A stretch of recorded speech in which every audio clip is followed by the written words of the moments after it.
¿Qué tal? Bienvenidos a este nuevo video. Recuerden que estamos resolviendo todos los problemas del apartado sobre equilibrio en tres dimensiones dentro del capítulo 4, equilibrio de cuerpos rígidos, del libro Vector Mechanics for Engineers. En esta ocasión vamos a resolver el problema 4.96. Este problema nos dice lo siguiente.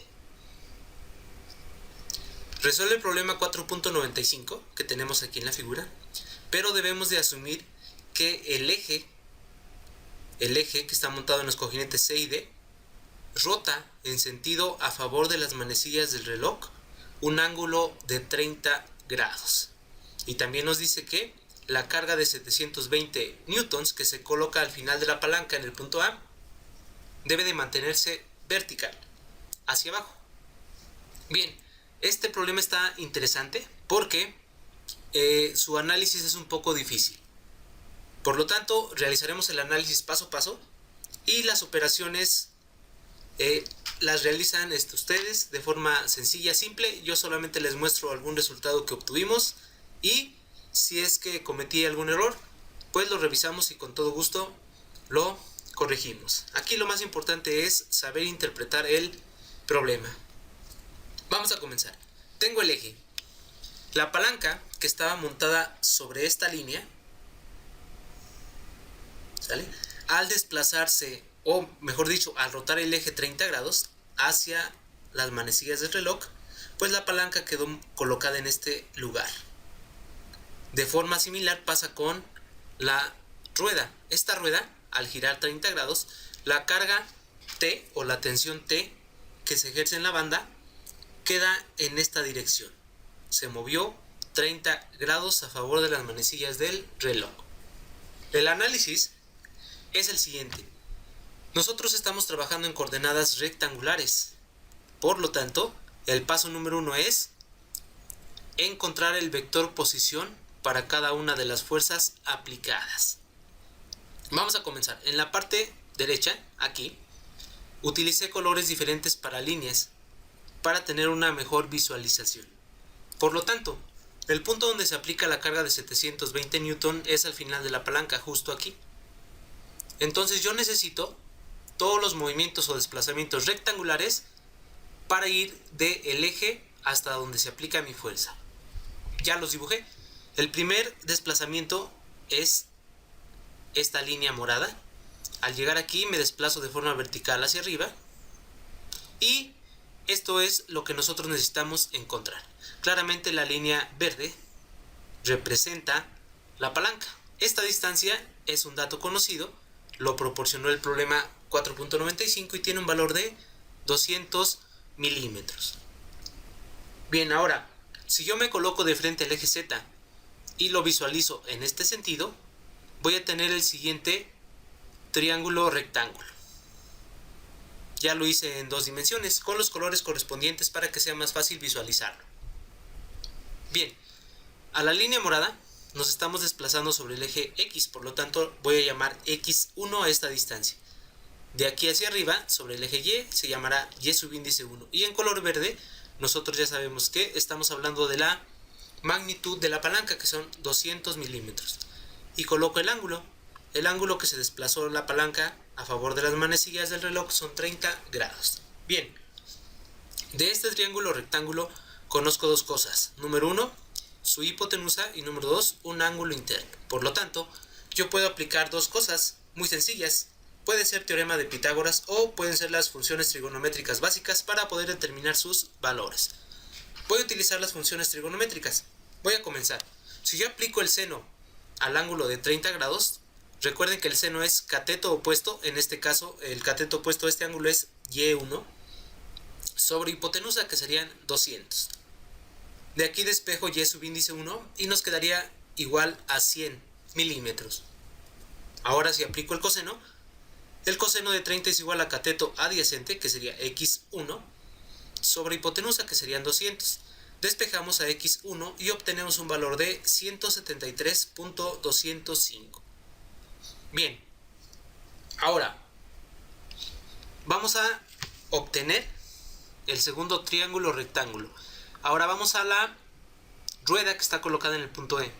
Al desplazarse 30 grados la rueda, en este sentido, la tensión T está aplicada justo aquí. Recuerden que esta tensión es tangente a la rueda, es decir, solamente la toca en un punto. Por lo tanto, ya se desplazó ligeramente. Ahora, justo donde se aplica la fuerza, la tensión T, es en este punto. Para obtener sus componentes rectangulares, voy a hacer lo siguiente. Primero me voy a desplazar de forma vertical hacia arriba por la línea en color azul. Al llegar aquí, me desplazo sobre el eje X positivo por esta línea en color naranja. Y con esto logro llegar al punto donde se aplicó la tensión T. En color amarillo, pues claramente estamos representando el radio de esta rueda. En este caso también lo dio el problema anterior y es 120 milímetros.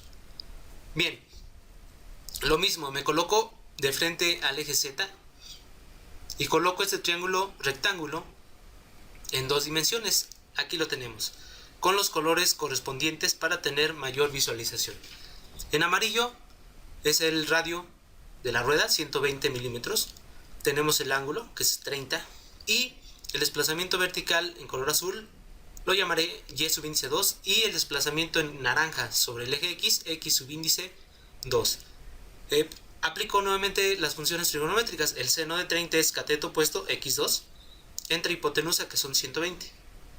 Despejamos a x2 y nos da un valor de 60 milímetros. Bien, ahora aplico el coseno. Coseno de 30 es igual a cateto adyacente, que sería y2, sobre hipotenusa, que son 120. Despejamos y2 y nos queda un valor de 103.923 milímetros. Vamos a tener en cuenta que todas las dimensiones correspondientes estarán dadas en milímetros y todas las fuerzas en newtons. No lo escribo para que no se vea empalmado y para optimizar espacio. Bien, ya que tenemos las coordenadas rectangulares para ir del eje hasta donde se aplican las fuerzas, vamos a aplicar el siguiente procedimiento. Nosotros ya lo sabemos. Paso número 1. Voy a aplicar la sumatoria algebraica de torques a lo largo del eje, tiene que ser igual a 0, y un torque queda definido como la fuerza por la distancia, con la condición de que entre la línea de acción de la fuerza y la distancia exista un ángulo de 90 grados, y en ese momento esa distancia la podemos llamar brazo de palanca.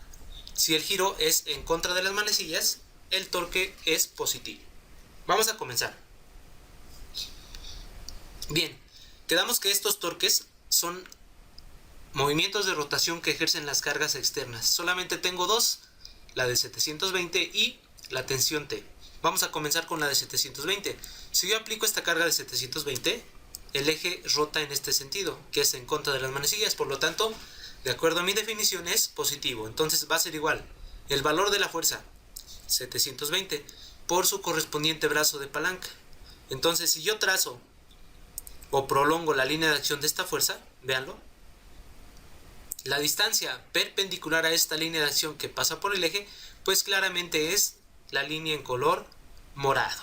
Entonces, esta distancia sería su brazo de palanca, y de acuerdo a lo que yo encontré, son x1, que serían 173.205. Bien, voy con la tensión T. Esta tensión T, si yo aplico esta tensión, hago girar al eje a favor de las manecillas. De acuerdo a esto, sería un torque negativo. Va a ser igual el valor de la fuerza, que es T. Y ahora, si yo prolongo su línea de acción, la distancia perpendicular entre esta línea de acción y el eje, pues claramente es la línea en color amarillo. Y esta línea es el radio de la rueda, que serían 120 milímetros. Correcto. Despejamos a T y obtenemos un valor que serían 1039.23 newtons. Bien. Ahora el siguiente paso, ya para terminar un poco con el análisis, es la descomposición de esta tensión T. Yo necesito también conocer sus componentes rectangulares, es decir, su desplazamiento sobre y su desplazamiento sobre el eje X. Vamos a comenzar. Se va a formar un triángulo rectángulo. Ese triángulo rectángulo es el que tengo en esta posición. ¿Vale? Tengo dibujada la fuerza, que es la tensión T, con un valor de 1039.23 newtons. Ahora, voy a completar su triángulo rectángulo. Recuerden que el primer componente parte del origen de la fuerza y el segundo componente parte del final del primero y cierra en el final de la fuerza total. Por lo tanto, está correcto. Ahora voy a colocar nombre. La fuerza que se desplaza vertical, Fy, y la que se desplaza en este sentido sería Fx. Recuerden que esta vista en dos dimensiones es colocarnos frente al eje Z y visualizarlo hacia acá. Bien, ahora, lo interesante aquí es cómo determine el ángulo de 60 grados, ¿sale? Entonces, voy a comenzar. Si quieren voy a colocar las fuerzas, déjenme ver si puedo, para que vean la descomposición directamente en mi diagrama de cuerpo libre. Vean, esta fuerza que acabo de colocar es Fy. Ahí está. Y esta fuerza sería Fx. Claramente aquí la voy a colocar en 3 dimensiones. Entonces el eje X es un poco así, más o menos. Y esta la voy a hacer un poco más pequeña. Bien, esta fuerza tiene que ser vertical. No sé por qué no me deja colocarla totalmente vertical.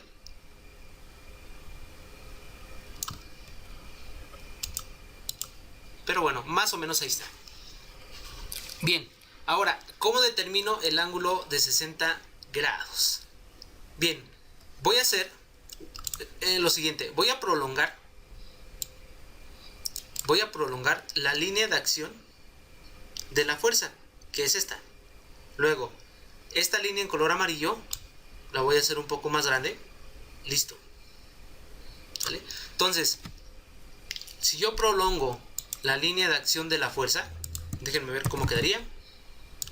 Coloco aquí. Listo. Por lo tanto, entre una línea vertical, la voy a colocar también aquí. Vean cómo quedó. Ahí está.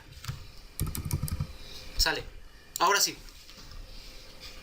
Entonces, este ángulo de 30 grados es la pendiente que tiene esta línea diagonal con respecto de la línea vertical. Por lo tanto, es la misma pendiente acá. Y este ángulo que aparecería en esta posición sería el mismo, que son 30 grados. Ahora, por ser ángulos opuestos por su vértice, este que está aquí también tiene 30 grados. Ahora, nosotros sabemos que entre esta línea y la línea de acción de la fuerza hay un ángulo de 90 grados. Por lo tanto, de aquí a acá hay 90 grados. Si a esos 90 grados yo le resto los 30 grados que hay aquí, pues aquí me darían 60 grados. Esos 60 grados son los que yo acabo de colocar en esta posición. Bien, una vez que sabemos de dónde salen las fuerzas, de dónde sale el ángulo, pues vamos a obtener los valores. Es un triángulo rectángulo, un ángulo interno, por lo tanto aplicamos las funciones trigonométricas. El seno de 60, cateto opuesto que sería Fx sobre hipotenusa que son 1039.23. Despejamos a Fx y nos queda un resultado de 900. Y como es fuerza serían 900 newtons. Aplico ahora el coseno. El coseno de 60 grados es igual a cateto adyacente que es Fy sobre hipotenusa que son 1039.23. Despejamos a Fy y nos quedaría 519.615. Ahora, nosotros sabemos que si nosotros aplicamos la fuerza total de 1039.23 o por separado aplicamos las fuerzas Fy y Fx que son sus componentes rectangulares, el efecto que se genera es el mismo. Por lo tanto, para aplicar nuestras ecuaciones de equilibrio, nosotros vamos a considerar solamente los componentes rectangulares de esta tensión T. Bien, pues vamos a comenzar. Yo ya lo hice. Espero no haberme equivocado, lo hice un poco rápido. Pero bueno, no lo voy a repetir. Ustedes vayan revisando el procedimiento. Nosotros sabemos que aplicamos la sumatoria algebraica de momentos en el punto C porque hay más incógnitas. Obtenemos la siguiente ecuación. ¿Sale? Luego ustedes van a calcular la multiplicación término a término, respetando el producto cruz. Posteriormente, con ayuda de este diagrama, van a calcular el producto cruz de vectores unitarios. Agrupamos con respecto a I, J y K. ¿Vale? Después hacemos la descomposición de momentos en X, nos queda esta ecuación y aquí vamos a despejar a de Y. El primer resultado sería 212.82 newtons. Si aplicamos la sumatoria de momentos en Y, despejamos a dx y obtenemos menos 1200 newtons. Y comprobamos nuestros resultados haciendo la sumatoria de momentos en Z. Todo esto que aparece es igual a 0. Para terminar, ustedes van a realizar la sumatoria de fuerzas y esto va a ser igual a 0. Aquí les dejo la ecuación que yo obtuve. ¿Sale? Ustedes realícenlo y al final comprobamos si los resultados coinciden con los que obtuve. ¿Sale? Realizamos el mismo procedimiento, agrupamos con respecto a I, J y K. Obtenemos la sumatoria de fuerzas en X igual a 0. Calculamos Cx igual a 300 newtons. También calculamos para la sumatoria de fuerzas en Y igual a 0. Y obtenemos un valor de Cy igual a 1026.795 newtons. Por último, Cz es igual a 0 newtons. Esto lo sabíamos desde el principio, ya que es la única fuerza que se aplica sobre el eje Z. Pues bien, resuelvan el problema despacio para disminuir el margen de error. Si tienen alguna duda o algún comentario, por favor, hay que escribirlo y con todo gusto lo revisamos. Espero les guste este video. Gracias.